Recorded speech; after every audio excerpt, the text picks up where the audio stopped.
Hi, it's week 6. This week's question is: do you think Thoreau is right that most people live at second hand? Um, Kind of like what I was talking about last week with how people's freedoms kind of affect how philosophical, I guess, they can be, or um how they might interpret their own existence or purpose in life, with kind of the governments or whatever power is over you. It's whatever it's kind of pushing on you. You kind of in society are forced to confide to it. So in a way, we can't really live our like true selves because we're having to kind of follow the tracks that are kind of laid out for us in a sense. Um, Not that our lives are kind of picked out for us, but more so that what we can and can't do kind of are. Um, I thought the concept of not supporting your government in its negative ways, kind of how he didn't pay tax to protest against, I believe, American expansion, and the fact that America, while was argued to be a democratic country at the time of Thoreau's or birth, I'm taking a U.S. history class as well, and around the 1830s, the law was first passed that white landowners weren't the only people who were allowed to vote. So when this philosopher was born, he wasn't born with the right to say or have a say in his government. So I think that's pretty interesting. I mean, we don't really think about, or I guess I don't really think about how much my freedom impacts my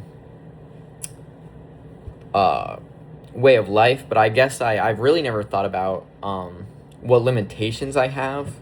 I think it does kind of connect to our current presidency and political system right now, where you know you could probably make the argument that more than like 60% of Americans don't support the war in Iran that's going on right now, or the presidency in all.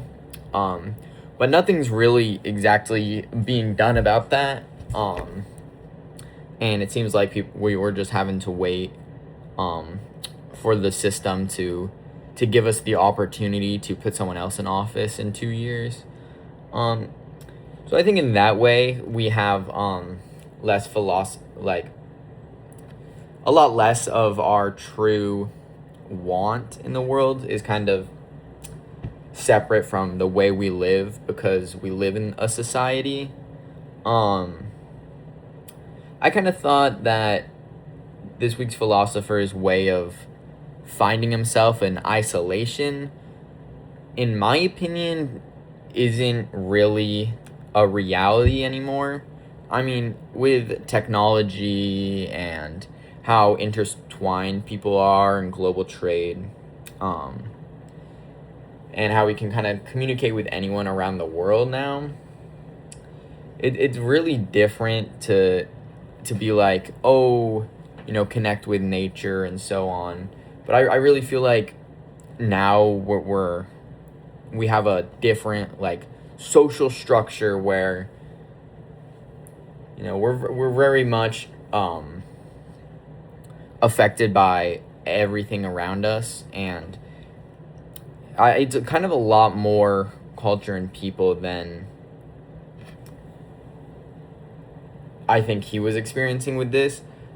I think being in isolation kind of took away from what I personally believe would be the point in life, which would be kind of like your responsibility to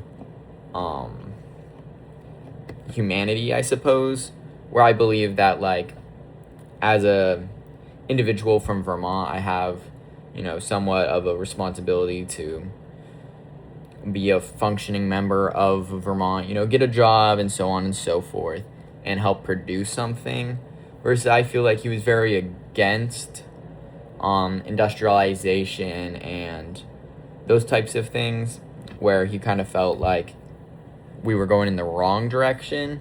But I suppose in my, like, what I would say maybe the point of being human is to do what we can to uplift other people and kind of make the world more fair, I suppose.